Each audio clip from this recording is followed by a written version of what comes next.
Dobrý deň, priatelia. Srdečne vás zdravím. Je 1 hodín a začíname teda presne. Vítajte, cíte sa tu dobre a som naozaj potešený, že ste prejavili záujem o takú v podstate veľmi kontroverznú tému, ako je transfer vzdelávania, ako za chvíľočku uvidíte. Teším sa, že vidím aj známe tváre.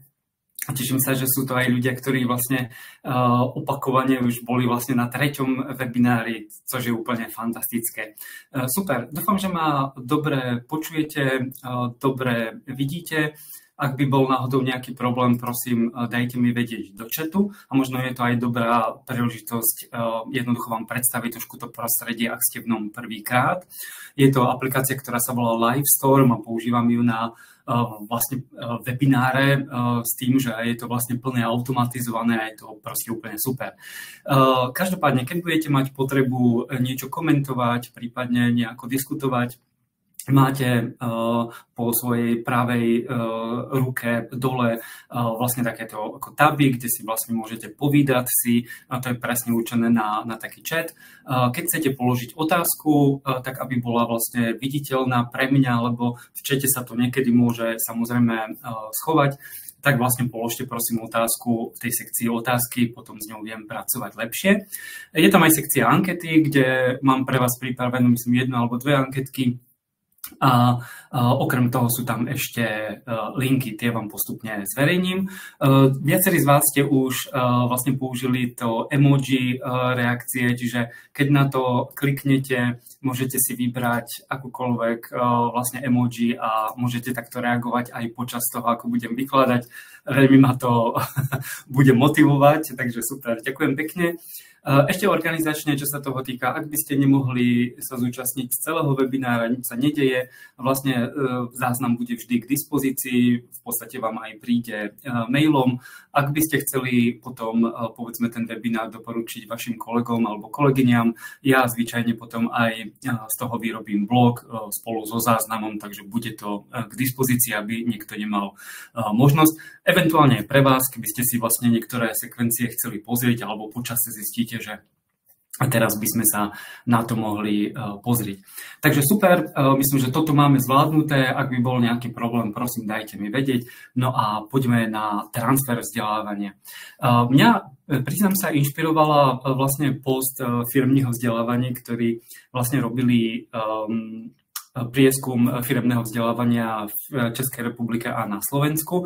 A jedno vlastne z toho, okrem toho, inak môžem vám zdieľať link, keby vás to zaujímalo. Čiže môžete si vlastne kliknúť a je to zdarma, vlastne v najnovšom čísle časopisu Firemní vzdelávaní si vlastne o tomto prieskume môžete prečítať viacej, čo určite doporučujem, pretože je to skvelá vec a jednoducho budete vedieť, ako vlastne vyzerá situácia v našom odbore v Čechách a na Slovensku. Tento ale post bol taký ako špeciálny na práve odpovede na otázku, či po vzdelávaní vždy plánujeme aktivity zajišťujúci transfer do praxe, mysleno transfer vzdelávania. Ako vidíte, vlastne tá interpretácia je zhruba taká, že zhruba 60% povedzme respondentov s tým skôr nesúhlasia, to znamená, že to nie vždy používajú a podobne.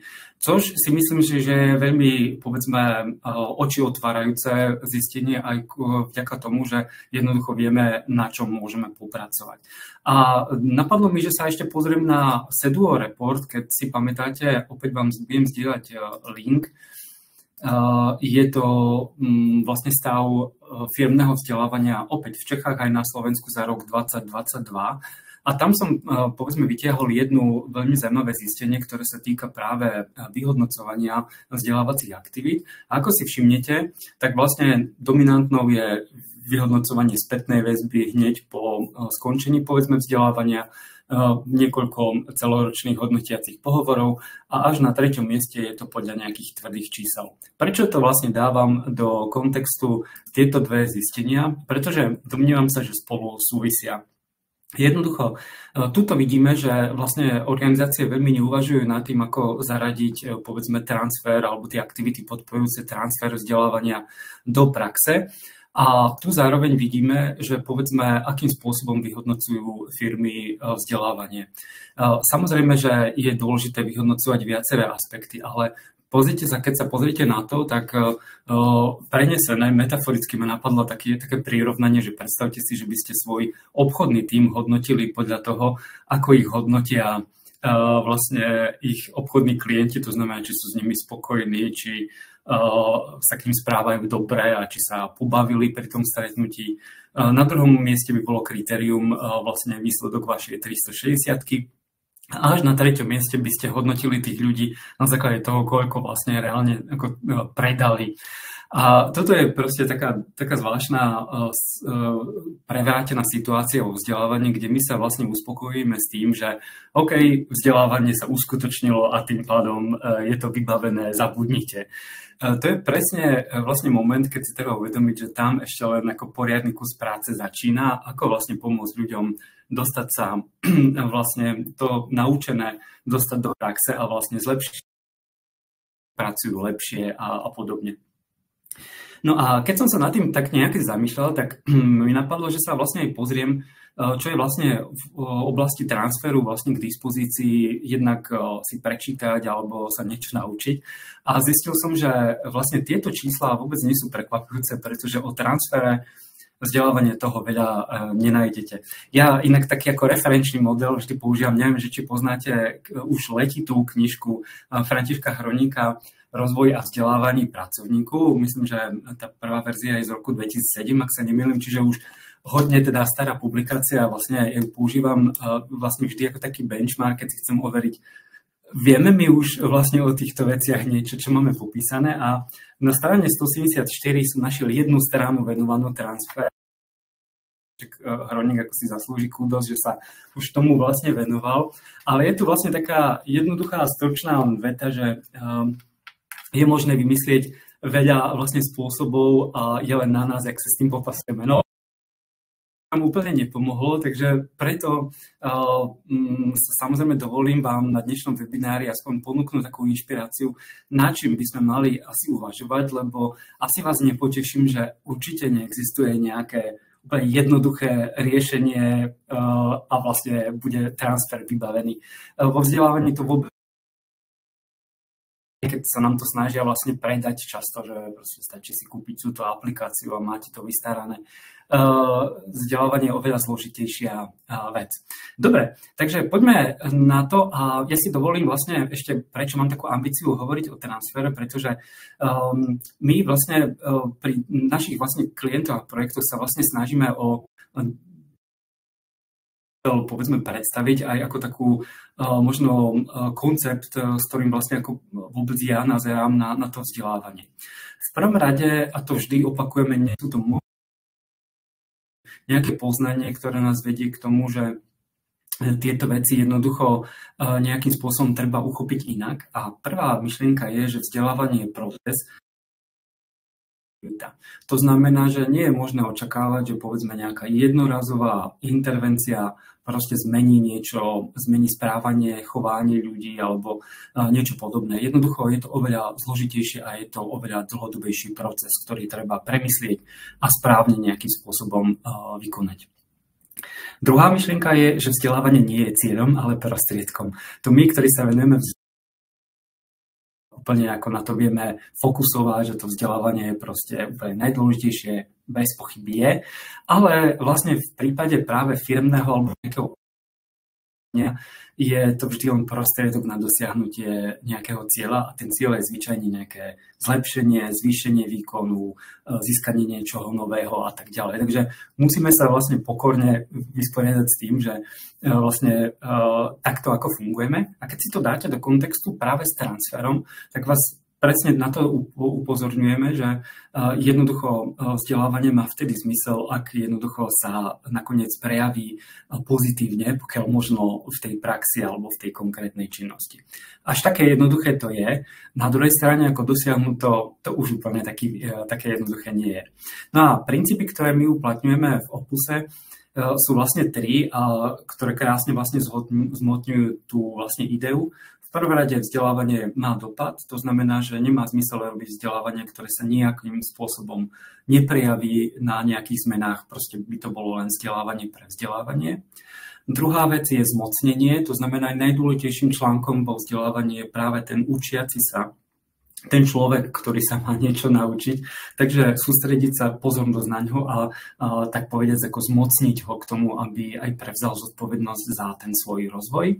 A tretia taká zaujímavá vec je tzv. Neviditeľné vzdelávanie. Ideál je, ak je vzdelávanie priamo vnorené do pracovnej činnosti. To znamená, že nie je nejaký rozdiel medzi teraz sa vzdelávam, teraz pracujem. Ideálne je, ak je to spojené. A ja som dokonca našiel aj taký výrok v knižke autorov Pollocka a Jeffersona, ja si vám dovolím odcitovať, že nie som ja úplne mimo v týchto veciach, ktorí dokonca na tému transferu vzdelávania tvrdia, že transfer je proces, ako, a oni to vlastne trošku otáčajú, že transfer vzdelávania je proces, ako zapojiť vzdelávanie do práce tak, aby vlastne výsledkom bol lepší výkon. Čiže tu vidíte, že je to jasný, povedzme taký drive. Vzdelávanie je ako podporná aktivita v práci, ktorá má smerovať k nejakému zlepšeniu. Což je naprosto logické a myslím si, že v tomto nemáme nejaké asi rozpory. Mám pocit, že častokrát sa stáva, že vlastne nejako prepadneme takému pocitu ako z toho školského vzdelávania, že je to vlastne niečo, čo naozaj formuje toho človeka a tak ďalej. Bez pochyby čiastočne áno, ale v tom profesnom vzdelávaní, o ktorom sa bavíme, tam je naozaj veľký dôraz na to, aby sme tých ľudí rozvíjali, ale aby to viedlo vlastne k tomu výsledku, aby nie tí ľudia boli proste povedzme nejako oveľa lepšie vzdelaní, ale cieľom je, aby jednoducho tú prácu vykonávali kvalitnejšie, kvalifikovanejšie a tak ďalej. Nemyslím to vôbec zlom, aby sme sa nepochopili, že nejako znižujem úroveň alebo význam toho vzdelávania, len treba sa vlastne pozrieť na realisticky, čo sa od nás očakáva napríklad vo firmnom alebo v tom organizačnom prostredí. Dobre. A teraz taká otázka pre vás a ja vás poprosím o odpovedanie na anketu. Hneď sa vám tam objaví a môžete za ňu zahlasovať. Je to jednoduchá otázka, čiže dole v pravom dolnom rohu, keď kliknete na ankety, môžete si vybrať jednu odpoveď na otázku, kdy sa zabývať transferom vzdelávaní. A máte na výber 4 možnosti: pred vzdelávaním, biehem vzdelávaní, po vzdelávaní alebo biehem celého procesu. Tak a ja ďakujem, ja už vidím vlastne výsledky.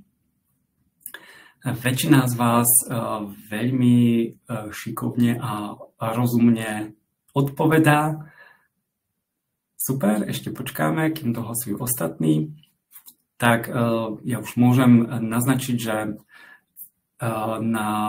s veľkým náskokom to vyhráva biehem celého procesu. Na druhom mieste je pred vzdelávaním, to sa postupne doťahuje. Biehem vzdelávaní a po vzdelávaní neodpovedal zatiaľ nikto. Ja ďakujem za vaše hlasovanie. Je to veľmi zaujímavé poznať váš názor. To je super, myslím, že ste tu správne. A samozrejme aj očakávam, že na taký špecializovaný webinár týkajúci sa transferu. No, samozrejme, že to nie je AI, hej, že kde by bolo 100 ľudí proste vlastne pripravených sa niečo ochytriť. V tomto prípade ten transfer je trošku komplikovaná téma, takže poďme sa na to pozrieť. Ja by som na tú odpoveď na tú otázku, kedy sa zabývať transferom vzdelávaní, odpovedal vlastne takým ako zase porovnaním s tým, čo napríklad Robert Brinkerhoff, ja sa mu ospravedlňujem, vždy mu to meno nedokážem nielen si zapamätať, ale ani len ho správne vysloviť, takže ešte raz, pardon, Robert Brinkerhoff, ktorý je vlastne autorom takého modelu 40-20-40. Ak nie ste fanúšikmi takýchto presných modelov, treba to brať len ako model, nie je to vlastne nejaká exaktná pravda, že to presne tak musí byť. A on to vlastne vo svojej knižke High Impact Learning, čiže vzdelávanie s veľkým dopadom, hovorí, že vlastne keď pracujeme s tým vzdelávaním, a to je presne to, že to je proces, A vlastne je potrebné venovať našu aktivitu, má na mysli práve ľudí z L&D, vzdelávacích špecialistov, teda presne nás, zhruba 40% energie pred vzdelávaním, 20% behom a po vzdelávaní 40%. Ako vidíte, samozrejme tie aktivity sú jasné, ale keď sa pýtate, že kedy vlastne začať s tým transferom, kedy sa zabývať ako transferom v týchto jednotlivých fázach, tak samozrejme odpoveď správna je, že behom celého procesu. Pretože už pred vzdelávaním musíme myslieť na to, vlastne čo je cieľom a ako budeme napríklad vylepšovať ten pracovný postup. Vieme, čo ten pracovný postup vôbec je. Hej, inak všimnite si, to je veľmi častá chyba v tom firemnom vzdelávaní, kde vlastne väčšinou zamestnanci sú postavení pred hotovú vec. Hej, máte ísť na školenie, lebo sa máte naučiť niečo nové. Nikto nerozumie, prečo a na školení nakoniec aj zistia, že vlastne toto pre nich nie je, alebo vlastne ich činnosť je úplne iná a tak ďalej. Čiže už pred vzdelávaním je potrebné mať jasné, vlastne kam ten transfer bude, alebo čo budeme vlastne smerovať na ten transfer. Behom vzdelávania samozrejme máme na starosti aj celý ten priebeh a vlastne mali by sme nejakým spôsobom sledovať, že či tie aktivity naozaj vlastne korešpondujú vlastne s tým, čo bude použité v praxi. No a samozrejme po vzdelávaní asi príde najväčšia tá aktivita, a to zaujímavé, že to nikoho nesplietlo pri tej ankete, že po vzdelávaní samozrejme tých aktivít je tam oveľa viacej. Čiže ak by som to povedal, povedzme takýmito rečami číslo, len čistý vlastne nejaký odhad, tak určite by sme v podstate mohli to vlastne trošku zmeniť, že pred vzdelávaním povedzme 10% tej energie by som venoval aj tomu transferu, povedzme 20% behom toho vzdelávania a potom povedzme 50%. Alebo koľko percent sa zvyšilo vlastne zvyšok venovať po vzdelávaní, lebo vtedy samozrejme sa ten transfer aj v skutočnosti deje. Ak som vás dostatočne zamotal, tak poďme sa pozrieť ešte, čo to vlastne ten transfer je a našiel som veľmi dobrú vizualizáciu, ktorá vyzerá tak vedecky, ale je veľmi vlastne šikovná a možno nám pomôže pochopiť, s čím my tu vlastne pracujeme, keď hovoríme o transfere vzdelávania. Tak prosím, všimnite si teraz tú vlnu, ktorá má krásnu vlastne taký tvar vlny, to je presne vzdelávanie, kde povedzme je to určitý časový úsek alebo priestorový úsek, kde vlastne človek má možnosť získať znalosti, dovednosti, teoreticky aj nejaké skúsenosti, a jednoducho dozvedá sa o tej téme veľa a vlastne jeho erudícia, povedzme, rastie. Lenže to samozrejme neznamená, že vlastne tieto poznatky, tieto dovednosti vie reálne aj v praxi použiť.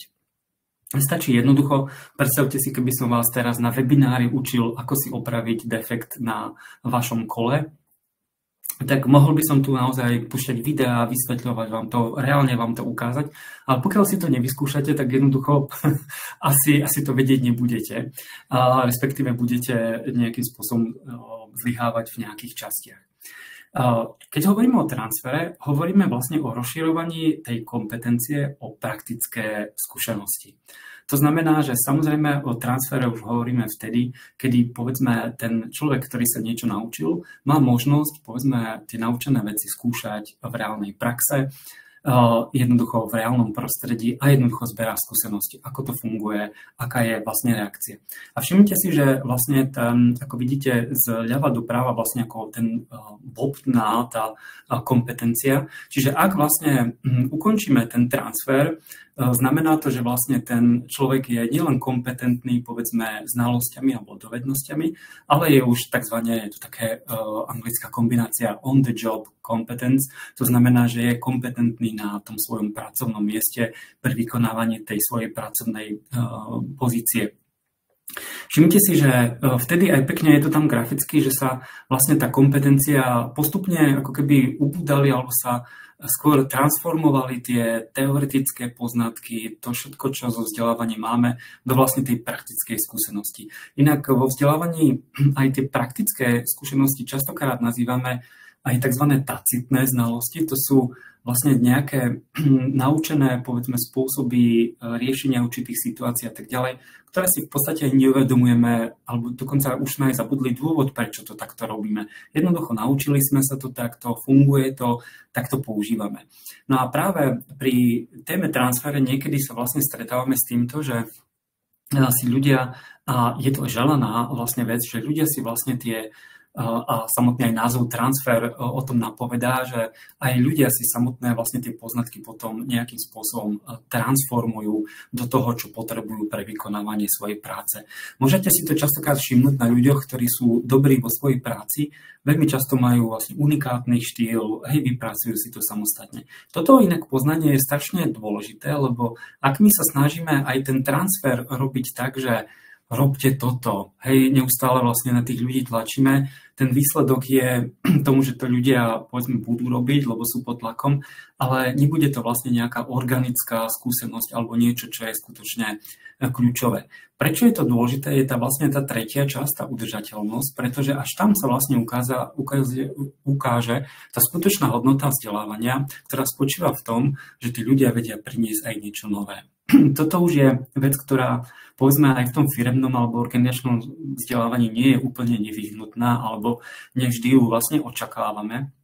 Ale ak sa deje, tak je výsledkom toho, že ten proces je veľmi kvalitný a vlastne umožňuje tým ľuďom povedzme rásť a povedzme aj byť schopný povedzme vylepšovať už používané a tak ďalej.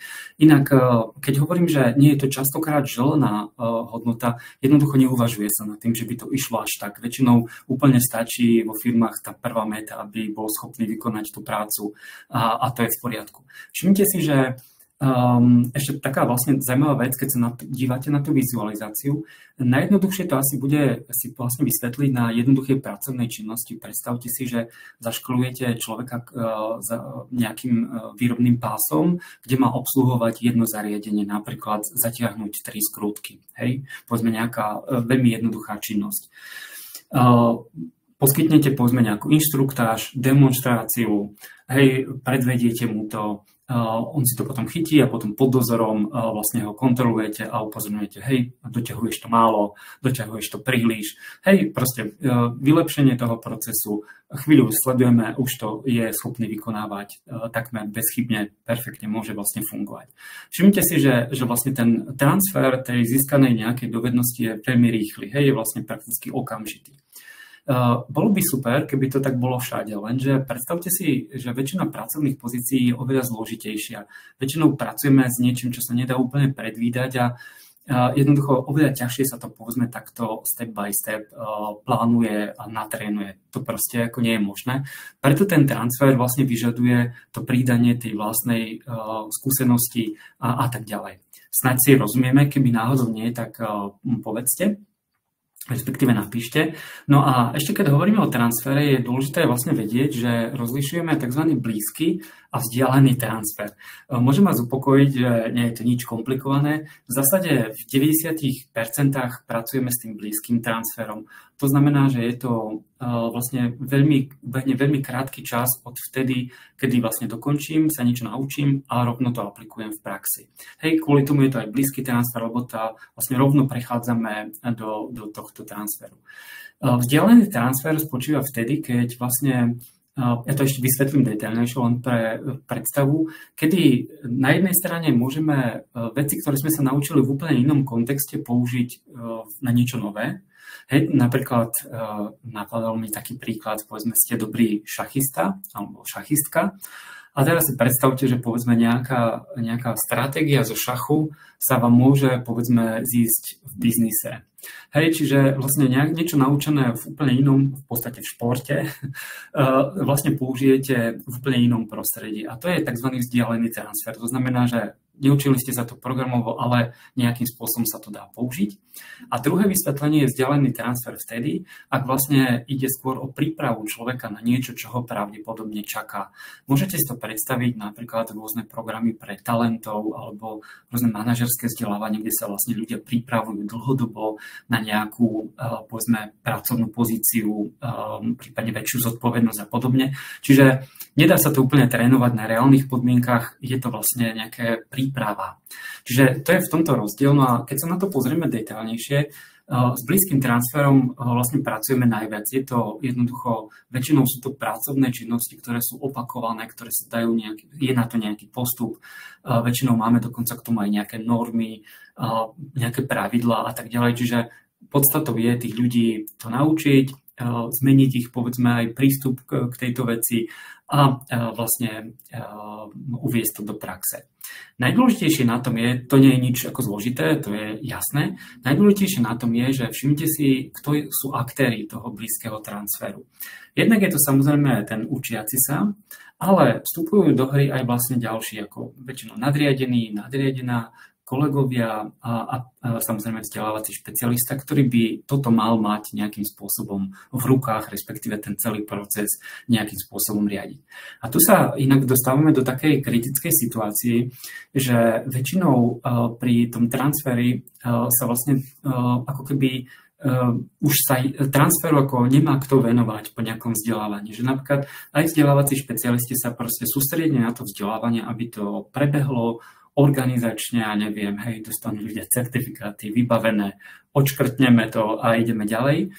A už sa vlastne potom tomu nevenujú a tak sa nejako predpokladá, že dokonca aj František Hroník o tom píše, že transfer by mal vlastne už zabezpečovať manažér. Hej, čiže hodíme to na manažéra, ktorý samozrejme nevie čo skôr a jednoducho nejakým spôsobom, keď to nepodporuje, tak vlastne celé toto vyjde úplne názmar, hej, keď ten najhorší scenár. Samozrejme, ale keď si predstavíte, že aj povedzme manažer je podporujúci, koľkokrát vlastne človek potrebuje, keď povedzme používa nejaký nový postup, to, aby bolo trošku na to brány ohľad, aby mu boli vytvorené podmienky, aby ostatní o tom vedeli, hej, skúšame tú novú vec a tak ďalej. To sú veci, ktoré sa zdajú samozrejme, ale strašne môžu vlastne limitovať potom tie možnosti toho transferu. Čiže pozrieme sa ešte na to detailnejšie, ešte dovolte k tomu vzdialenému transferu. Tam je ten rozdiel v tom, že ten vzdialený transfer v podstate nemôžeme robiť v nejakom reálnom prostredí. Hej, to je ešte dôležité si uvieť, že v tom blízkom transferi my vlastne väčšinu vecí vieme, ak už nie simulovať, tak priamo predvázať v tom reálnom prostredí. Nie je problém učiť sa počas vykonávania práce. Hej, to je veľmi dôležité. Vo vzdialenom transferi sa to nedá, lebo jednoducho ešte nie sme v tej situácii, nie je tá situácia vytvorená, ten človek ešte nie je v tej pozícii, čiže učí sa vlastne ako keby prípravou na niečo, čo ho môže čakať. Všimnite si, že tu vlastne sa snažíme celkom ako hrdinsky bojovať s neobvyklými situáciami, s niečím, čo pravdepodobne môže prísť. Hej, čiže celé je to pomerne nejasné a preto vlastne aj ten transfer je oveľa náchylnejší na, povedzme, nejaké zlyhanie.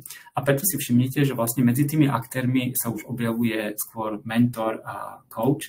To znamená, že títo ľudia väčšinou potrebujú na to, aby ten transfer prebehol jednoducho niekoho, kto sa im vlastne venuje takýmto spôsobom. A myslím si, že to dáva logiku. Častokrát ale na to zabúdame. Inak neviem, či ste si všimli, napríklad v tom firmnom vzdelávaní už v poslednom období málo kedy sa stretávam s nejakými dlhodobými programami. Nejaký ročný program je v zásade ročný kvôli tým organizačným ťahaniciam. To znamená, že je to ťažké zorganizovať, ľudia nemajú čas a tak ďalej, ale obsahovo sú to skôr ako niekoľkomesačné veci, ale nejaké dlhodobé také ako prípravy už prakticky sú ako celkom raritou, čo je zaujímavé a to vlastne aj potom limituje tie možnosti toho vzdialeného transferu. Nemyslím si, že je to úplne dobrá situácia, lebo napríklad keď niekoho potrebujete pripravovať napríklad na manažerskú pozíciu, ono to nie je fakt otázka jedného online kurzu, hej, ak mi rozumiete. Dobre, čo sa týka samotných aktérov, my sme vraveli, že, a tvrdil som na začiatku podľa tej ankety, že tomu transferu by sme sa mali venovať počas všetkých vlastne tých fáz toho vzdelávania, čiže pred, behom aj po. A tu vidíte vlastne, čo má ktorá pozícia robiť. Len veľmi stručne, pribudol nám tam stakeholder a policy maker. To je v prípade, kedy povedzme máme dočinenia s nejakou väčšou organizáciou, kde väčšinou povedzme tá práca je veľmi organizovaná. To znamená, že ak zmeníme niečo v pracovnom procese u jednotlivca, môže to mať nejaký efekt na prácu celého oddelenia a tak ďalej. No a v tomto prípade, ak sa napríklad jedná o vzdelávanie, ktoré sa týka vyhrania nejakého týmu, tak tým stakeholderom asi bude ten manažér, ktorý povedzme tieto veci vie nejakým spôsobom zariadiť, respektíve stanoviť.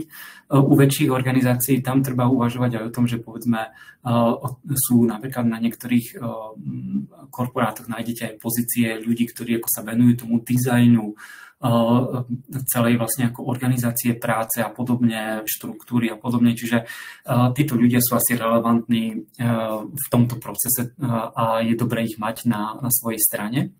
Všimte si, že tu ešte by som chcel zdôrazniť toho lektora, ktorý napríklad realizuje to vzdelávanie. Všimte si, že väčšinou sa ten transfer aj nejako očakáva od tých lektorov, ale úprimne povedané, nie je to úplne ich záležitosť, pretože oni po vzdelávaní samozrejme poskytujú nejakú podporu, poskytujú nejaký follow-up, ale ten sa vlastne týka práve tej odbornosti, to znamená toho, čo sa tí ľudia majú naučiť, čiže môže im ten lektor poradiť, toto nerobíte správne, alebo skúste to týmto spôsobom. Hej, že tá podpora tam je, ale ťažko očakávať od lektora, zvlášť keď vo väčšine je to povedzme externý lektor, že vám nejakým spôsobom bude aktívny aj pri tom transfere tých poznatkov do praxe, kde vlastne k tomu nemá prístup, hej, ak mi rozumiete.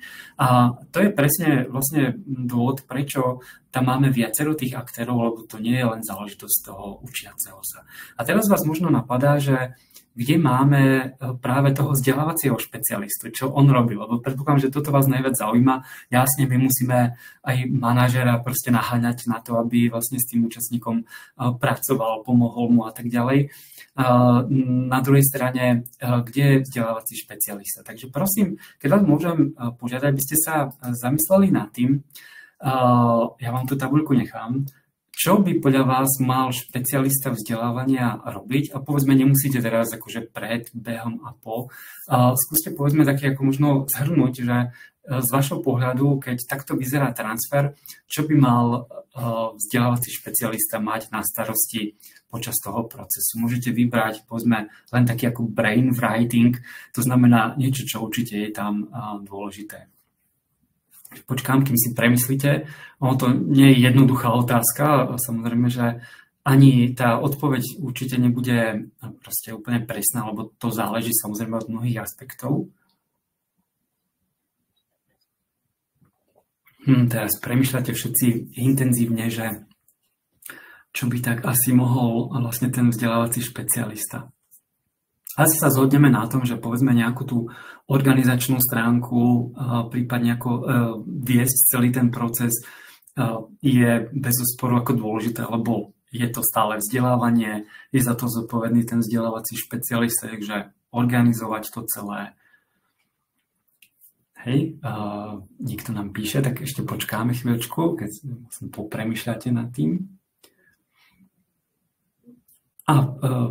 Možno vás poteším, že aj ja som celkom nad tým premýšľal. Kvalita. Barbara, zdravím ťa. Jasne, čiže dodržiavať povedzme nejakú kvalitu vlastne všetkých tých procesov, hej, či to nebolo len pro forma a tak ďalej. Super, ďakujem za pekný postreh. Takže poďme sa pozrieť, aby som vás nenapínal.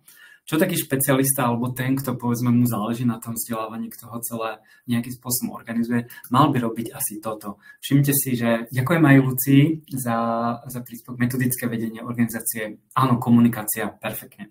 Ako vidíte, dal som tam transfer ako všade, aj keď to je samozrejme vnorené do všetkých týchto činností.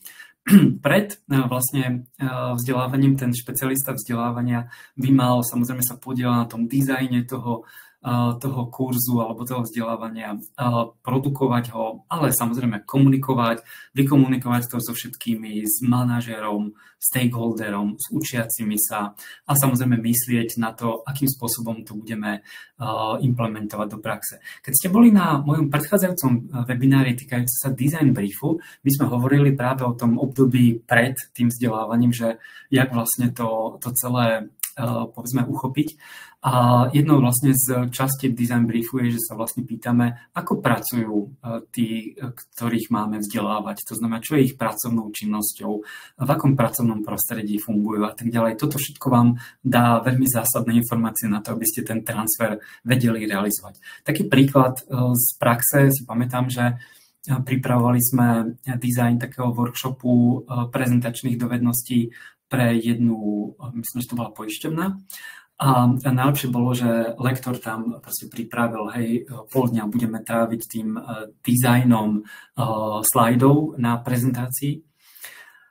A jak na tom pracovali a vlastne práve ten objednávateľ prišiel, to je fajn, ale tí naši vlastne ľudia neprezentujú s nejakou technikou, že prezentujú u klientov ako priamo, nie s dátovým projektorom a s prezentáciou. A to si predstavte, že by vlastne tá komunikácia neprebehla, tak by sme vlastne tých ľudí trápili dizajnom prezentačných slajdov, a ktoré by bolo vlastne úplne na nič, pretože to tak či tak nepoužijú, pretože prezentujú klientov v ich pracovnom prostredí, jednoducho nie je na to možnosť. Čiže pozor na takéto veci a myslieť na ten transfer sa jednoducho oplatí už vyhneme sa tam nedostatkom. Behom, my by sme mali vlastne pri tom transfere samozrejme sa podielať na tej celej produkcii a vlastne organizácii toho. A samozrejme máte možnosť tu vlastne vstupovať aj do tej práce toho lektora, to znamená, že neustále, povedzme, mali by sme sa držať veci, ktoré sú, povedzme, pre tých ľudí predstaviteľné alebo reálne, že zbytočne ich budete učiť napríklad pri tom prezentovaní, ako prezentovať pred sálou plnou 300 ľudí, keď vlastne tí ľudia väčšinou prezentujú pre jedného, dvoch ľudí. Otázka je, či to je ešte stále prezentácia, či to skôr nie je nejaká forma obchodnej komunikácie. To je jedno, ale vlastne, ako vidíte, tak toto funguje. No a samozrejme po vzdelávaní je ten transfer samozrejme úlohou toho špecialistu na vzdelávanie. Toto je jeho zodpovednosť a myslím si, že keď sa zhodneme na tom, že tá zodpovednosť za vzdelávanie je povedzme na niekom z L&D, tak samozrejme, že sa to týka aj toho transferu. Takže ak ste v takejto pozícii, je to vaša rola a vaša zodpovednosť, ako to realizovať. Takže takto na vyjasnenie. Väčšinou ja sa stretávam častokrát s tým ešte z mojej lektorskej nejakej histórie, že väčšinou sa na toto spoliehali ako na mňa, lenže naozaj ako externista ako asi ťažko môžete nejako vstupovať do tej práce tých ľudí. Super. Ďakujem vám za vaše odpovede, no a poďme konkrétne, čo teda robiť a jak na to. Ja by som vám poradil najprv si urobiť takýto checklist. Nech sa púšťate do akéhokoľvek vzdelávania, ktoré má vlastne za cieľ, povedzme, niečo zmeniť, niečo vylepšiť alebo niečo získať a tak ďalej. Skúste si urobiť takýto checklist. A ja vlastne mám takú ako skúsenosť, že ak jedna z tých vecí proste nie je doriešená, pravdepodobne s tým budete mať problém a bude vám to vlastne zbytočne spôsobovať problémy, prípadne ten dopad toho vzdelávania znižovať. Poďme sa na to pozrieť. Pracovné prostredie. Je pracovné prostredie vybavené a pripravené na tie zmeny? Predstavte si, že by ste išli na školenie, ako ovládať nový nejaký softvér, a vrátite sa do práce a ten software ešte nemáte zakúpený, musíte počkať 3 mesiace, kým ho dodajú a tak ďalej. To vzdelávanie je tým pádom na nič, pretože po tých 3 mesiacoch môžete to školenie absolvovať znova. Extrémny príklad, ale asi si viete predstaviť. Bude pracovné prostredie podporovať tú zmenu chovania? Týka sa to práve ľudí, ktorí sú napríklad vyslení, teraz je taká téma diverzity, choď na nejaké školenie a skús to potom zapracovať do našej praxe. To je ako osamelý bojovník, ktorý prostredie o tom nemá záujem a vy vlastne sa snažíte niečo presadiť. A tak ďalej, a tak ďalej. Podpora vedenia je strašne kľúčová. Ako je zapojený a angažovaný práve hlavne ten priamy riadiaci pracovník, to znamená, že má záujem na tej zmene, vie o nej, rozumie jej, vytvára podmienky. To je vlastne spojenec, ktorý je kľúčový. Bez toho je to proste zase nejaký márny boj. Potom tu máme vzdelávací obsah. Okrem toho, či všetko potrebné, či to majú k dispozícii, tam je napríklad taká dôležitá vec, že aby to mali k dispozícii aj po skončení vzdelávania. V tomto sú skvelé napríklad tie online nejaké podporné materiály, ktorým sa môžete vrátiť, pozrieť záznamy a tak ďalej. No a veľmi dôležitá je tá posledná otázka, je obsah vzdelávania relevantný práci a pracovnému prostrediu účastníkov. Predstavte si, že sa budete učiť niečo, čo by vlastne fungovalo v perfektnom pracovnom prostredí, ale vaše pracovné prostredie reálne ako vôbec nič také nemá. Takže asi to nechceme zažiť a vlastne o nejakom transfere asi ťažko hovoriť.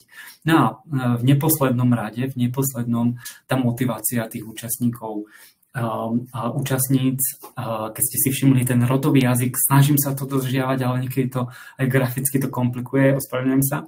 Teda, či sú účastnice a účastníci motivovaní k tým, sú za to nejako odmenení, je to nejako očakávané. Hej, toto treba vlastne na tieto veci myslieť a myslím, že je to veľmi rozumná vec, ako zabezpečiť ten transfer. Ak je všetko pripravené, tak ja si to častokrát vizualizujem, že je to ako keď povedzme, prichádzate povedzme na vytúžené miesto a všetko vlastne tam je pripravené pre vás, tak hej, určite ako tá motivácia vlastne vyskúšať, zmeniť, pracovať lepšie určite bude. Takže tento checklist určite môžete použiť. No a poďme na tie stratégie. Ja som si pre vás pripravil také 4 stratégie, ako zabezpečiť transfer. A myslím si ale, že môžete vlastne skôr voliť takú kombináciu. Hej, zase to berte ako prosím inšpiráciu a možno skonštruujete niečo, čo bude pomerne originálne. Určite do toho transfer v žiadnom prípade nie je nejaká rigidná nejaká forma alebo metóda, je to proste nejaký proces, ktorý môžeme s ním aktívne pracovať. Tak prvou stratégiou, ktorú by som ako veľmi doporučil, je empowerment, to znamená zmocnenie práve tých učiacich sa. Je to podľa mňa najsilnejšia stratégia alebo najefektívnejšia, lebo ak si predstavte, že vás školím na nejakú zmenu, napríklad na novú pracovnú pozíciu alebo novú pracovnú úlohu, jednoducho a dám vám dôveru. OK, dostaneš tu vzdelávanie, môžeš vlastne sa zúčastniť týchto vecí a očakávame od teba, že to proste aj to prácu si nadizajnuješ nejako sám, vytvoríš vlastne tú prácu a bude vlastne to pekne fungovať tak, ako očakávame. Toto je vlastne ako vkladanie dôvery do tých učiacich sa a v tomto prípade ľudia sa vedia aktivizovať a vedia byť veľmi, proste je to naplnenie toho, chcete si to urobiť vlastne sami, je to vaša ambícia, je to vaša práca, čiže veľmi to funguje. Všimnite si, že máme tu dobré podmienky, ja vyberám zase z toho SEDUO reportu. V podstate, keď to vezmeme, tak vlastne viac ako 70% ľudí nemá problém so vzdelávaním. Naozaj sa chcú niečo naučiť, ak to ale jednoducho má nejaký zmysel. V tom reporte je tam explicitne uvedené, mi sa páči, ako Tomáš Ervin Dombrovský používa taký výraz, že ľudia nenávidia vzdelávanie do zdi. To znamená, že proste to nemá žiaden efekt. Proste ste na nejakom vzdelávaní a nikdy to nepoužijete, nie je to ani pre vás a tak ďalej. Čiže toto je pre ľudí frustrujúce.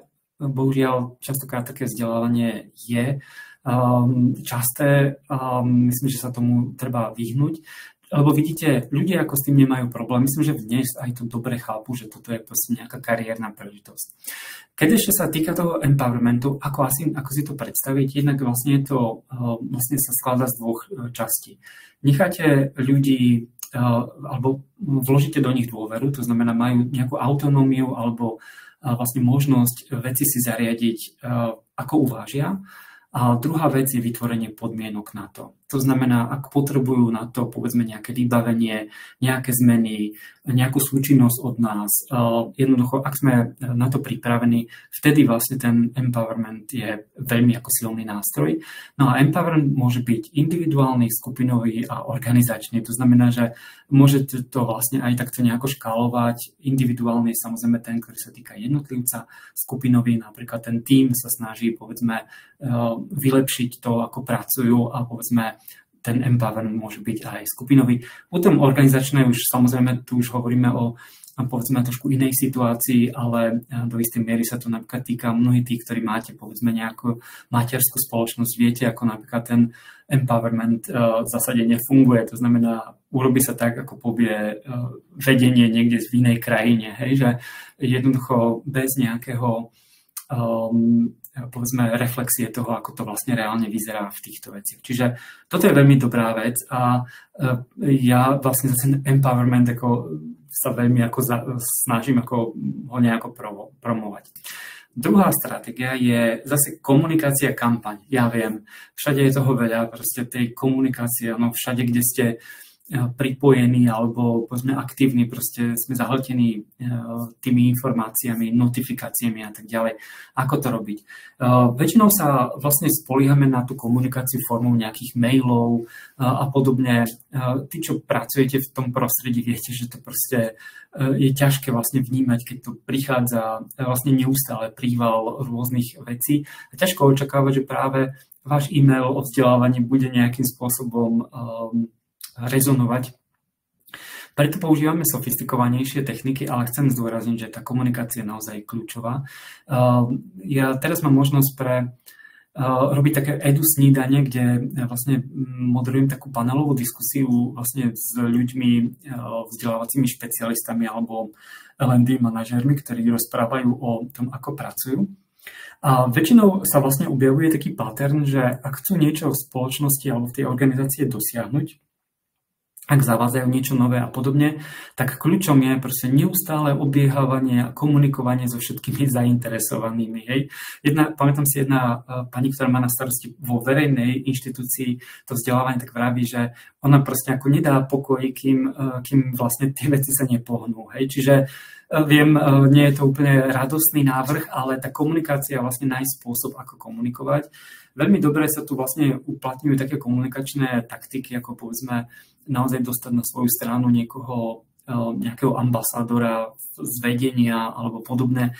Počul som napríklad príklad jednej slovenskej banky, kde si vlastne vždy to C-level, to najvyššie vedenie, vždy vyberá na pol roka nejakú agendu, ktorej sa ako prednostne venujú. A z okolností počas jednej konferencie tak sa zastupkyňa tej banky vravela, že ich CEO si vlastne vybral vzdelávanie, čiže pol roka sa venuje vzdelávaniu. Si viete predstaviť, aké veci sa dajú dosiahnuť počas takéhoto okna. Čiže toto sa vlastne dá použiť ako taká inšpirácia pre to, ako viesť takéto kampaň.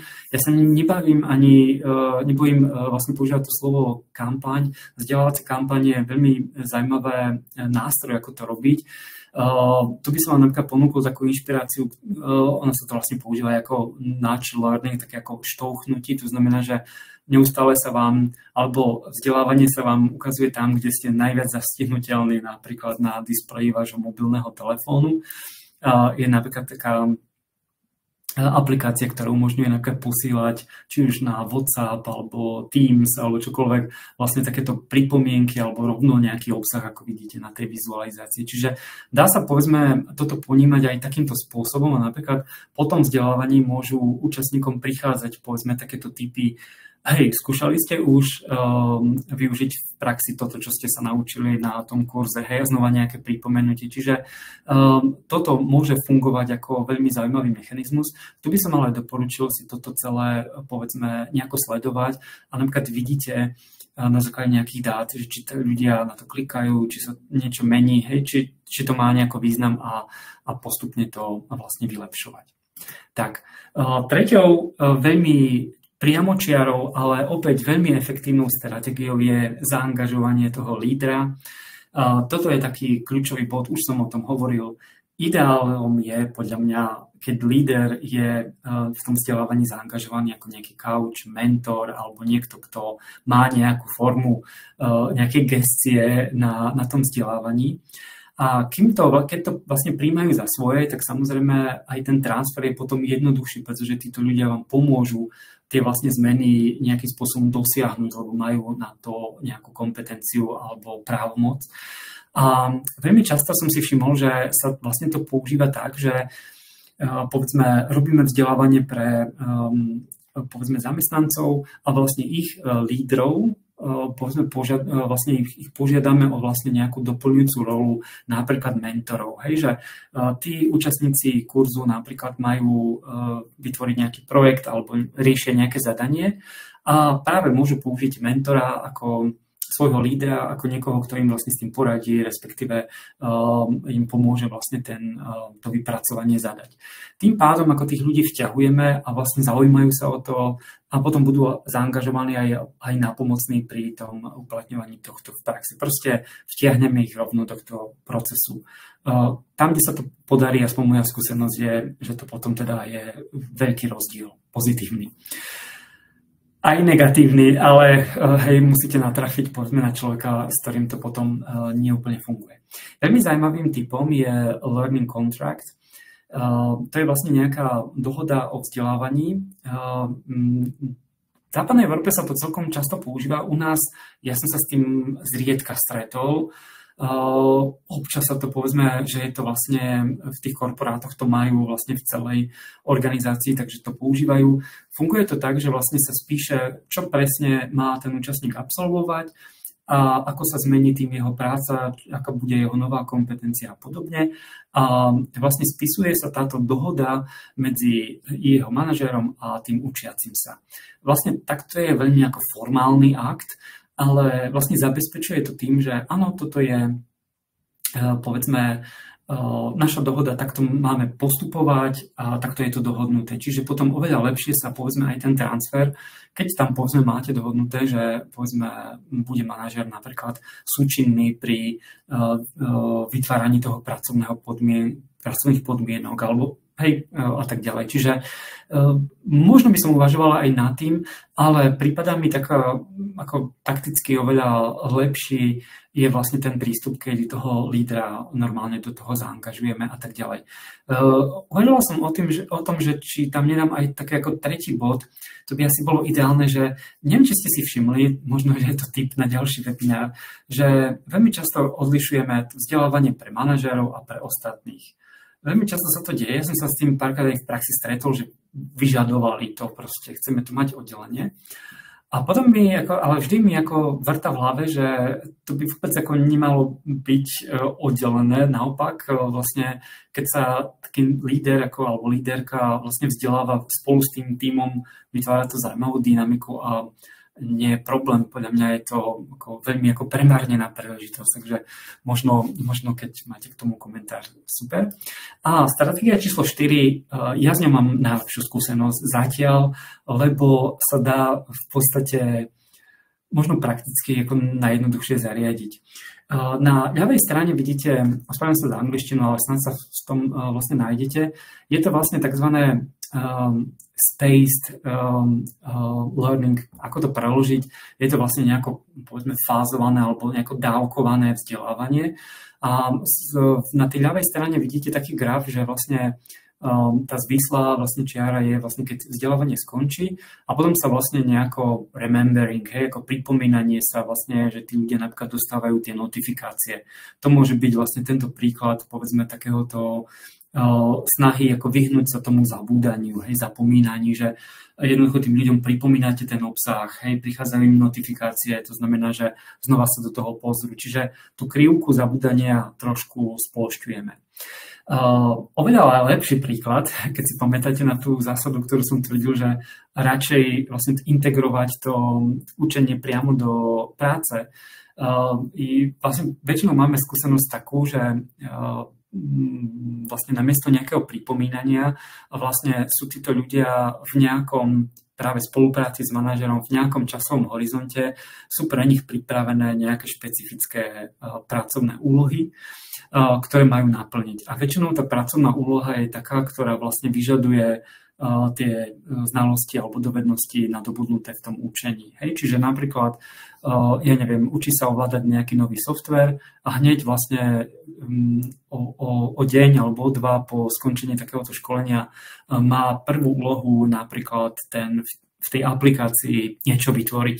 Hej, o ďalšie 2 dní má vlastne odovzdať niečo opäť zase vytvorené v tom prostredí. Čiže vlastne na to zabudnúť a rovno na nejaké praktické úlohy. A všimnite si, že je tam zakomponované aj veľmi dôležitý efekt, že vlastne niekto vám dá spätnú väzbu, hej? Že vy to vytvoríte a niekto povie, ja tomu nerozumiem, nie je to blbosť.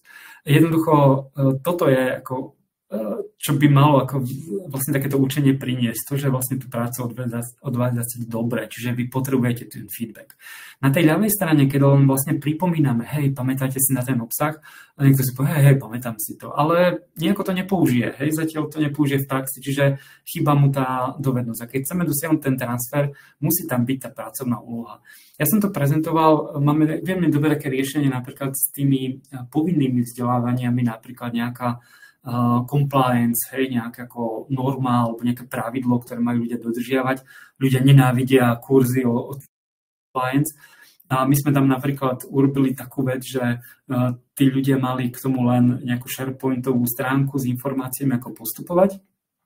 Ale celé vzdelávanie prebiehalo tak, že vlastne vybraní ľudia, ktorých sa to týka, dostávali mailom vlastne úlohu, čo majú urobiť. Čiže hej, dostali úlohu, išli sa pozrieť na SharePoint, zistili, ako na to, vytvorili to. Hej. Čiže proste takýmto spôsobom, tak či tak, sa to vlastne učili v rámci ako práce, takže takto to fungovalo. Keď chcete ešte praktický príklad, napadlo mi, že nemám síce dohodu povedať, pre koho som to robil, ale povedzme jedna veľmi známa nezisková organizácia, ten empowerment dovedla podľa mňa do dokonalosti toho. Ešte stále vlastne ten projekt beží, čiže ešte nemáme nejaký výstup, ale sa teším, keď to raz sa s tým pochválime. A tam práve oni to používajú tak, vlastne ten transfer, že samotný oni majú tzv. Tú TEAL organizáciu, Tyrkisovú organizáciu, že vlastne každý je zodpovedný za svoju prácu, ale nie je tam žiadna hierarchia. Vy vlastne máte v tej organizácii nejaký úkol, ale nepodliehate nikomu, je to proste na vás, jak to urobíte, dôležité, aby ste to urobili. No a samozrejme, že jak sú takto samostatní, je to super, ale je to veľký dôraz na vzdelávanie a vlastne nemajú nikoho, kto by im ako s tým vzdelávaním pomohol. Tak namiesto nejakého klasického, že by tam ako inštalovali nejakého L&D človeka, tak sme vlastne išli tou cestou toho empowermentu a títo ľudia majú vlastne pripravené nástroje, ktoré im pomôžu si vlastne to vzdelávanie naplánovať. Funguje to tak, že majú šablónu na to, ako spracovať ich povedzme stratégiu alebo plán, ktorý majú ako organizácia. Vlastne z toho si vydestilujete, čo to znamená pre vašu pracovnú pozíciu. A ďalšia vlastne šablóna vám pomôže vlastne tú novú pracovnú úlohu vlastne si rozfázovať, čo asi musíte urobiť. A vlastne tam si ako pekne identifikujete, čo viete a čo neviete robiť. Čo neviete, to sa musíte naučiť, čiže hľadáte tú cestu. Čiže vám to vlastne ako jednoducho tých ľudí zmocníte na to, aby vlastne dokázali sami si povedzme sa rozvíjať, premýšľať nad sebou a musím povedať, že by som o tom rozprával. Je to skvelá vec a ja si myslím, že tak by to vlastne malo fungovať, vlastne dať tú pomoc, podporu tým ľuďom, ale dať im dôveru, že by vlastne ako mohli si vlastne tú svoju prácu vlastne dizajnovať tak, ako vlastne to vyhovuje povedzme ich pracovnému tempu alebo jednoducho takto sú najvýkonnejší, hej, asi o to ide. Čiže takýto príklad. A čo sa týka tej komunikácie, ja mám veľmi dobrú skúsenosť práve s tým nudge learningom v takej, možno vás prekvapí, v úplne jednoduchej podobe a to je napríklad vytváranie napríklad špecifických skupín. Pre jednu organizáciu sme robili, oni prechádzali komplexne na nový informačný systém, čo so sebou prinieslo, asi si viete predstaviť kopec problémov a podobne. A my sme pre nich pripravovali veľmi jednoduché vlastne také návody, ako na to, hej, chcem niečo urobiť, jak to mám postupovať, čiže nejaký screencast a tak ďalej. To bolo fajn, ale zistilo sa, že sa vlastne neustále objavujú špecifické situácie, na ktoré nikto nemyslel, hej, že vy neviete, čo tí ľudia konkrétne robia, čiže neviete na to pripraviť.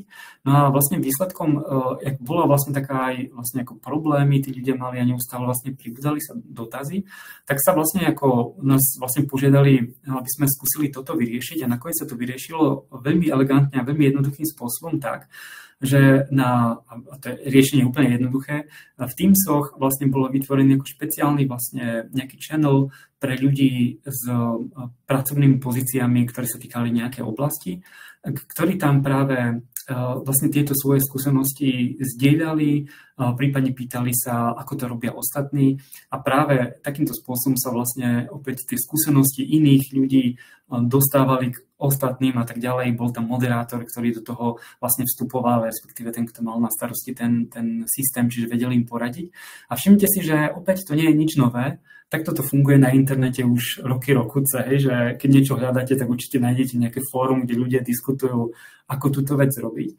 Ale je to presne spôsob, ako vlastne zabezpečiť ten transfer, že ľudia, hej, povedzme napríklad aj s ničím nemajú problém, alebo to robia tak, ako to vedia, ale zistia, že niekto to robí oveľa efektívnejšie a vedia ušetriť nejaký čas. Hej. Čiže otvoriť túto diskusiu a niekedy ten transfer môže mať aj takéto podoby. Myslím si, že ak to tak zhrniem, že vlastne najväčší problém podľa mňa toho transferu je to, že je to skôr proces a veľa ľudí očakáva, že je to proste jedna aktivita, ktorú robíme a výsledok je hotový. Nie je to žiaľ tak. Dobre, priatelia, nechcem vás zdržiavať, čas sme naplnili. Prosím, ak máte nejaké otázky, teraz je dobrá chvíľa na to. Nechávam priestor. A keby v súvislosti s tým, čo sme hovorili, keby jednoducho vás k tomu napadali potom ďalšie veci, ešte toto napríklad nerozumieme alebo niečo podobné, prosím, dajte mi vedieť. Určite vám nastílam kontakt na mňa, respektíve na LinkedIn mi môžete kľudne napísať, to by ma zaujímalo. A teraz ešte, keď s kým ste tu, keby ste mi aspoň do chatu napísali, ako čo pre vás bol taký ako možno aha moment, alebo niečo, čo vás úplne prekvapilo vlastne z toho, čo sme si hovorili o tom transfere. Stačí povedzme len pojem alebo jednou nejakým slovným spojením, čo povedzme vlastne ako fakt vyviedlo z rovnováhy, že si poviete, že sakra, toto na tomto by sme sa mali pozrieť, alebo toto som vôbec netušila a tak ďalej. Rád sa na to pozriem. Samozrejme, ak nie, tak ďakujem za vašu pozornosť. Príde vám ešte e-mail, kde vlastne budete mať aj link na záznam a myslím, že aj dotazníček, takže ak budete sa chcieť vyjadriť neskôr, je vlastne k dispozícii. A ešte počkáme, čo ľudia napíšu. A môžeme potom otestovať o rok, možno keď znova firemné vzdelávanie bude robiť prieskum, tak uvidíme, ako sa vlastne to kritérium alebo tie výsledky zmenili. Možno, že drobný príspevok k transferu.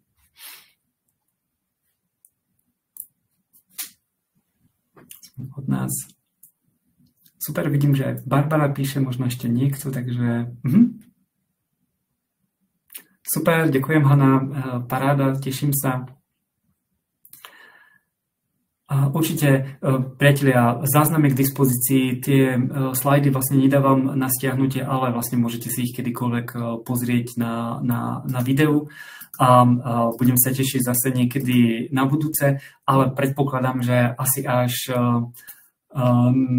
po lete, možno niekedy v septembri, záži, nejaký ďalší webinár. Keby ste mali nejaký tip, možno čo by ste chceli sa povedzme dozvedieť, určite dajte vedieť. Jasne, aj ja teba pozdravujem, Barbara, ďakujem. A aj vám, Lucie, teším sa zase niekedy na budúce. Majte sa pekne a užite si skoro víkend blížiaci sa. Super, Zuzana, pozdravujem vás, pozdravujem ťa, pardon, ahoj. Super, František, aj vám.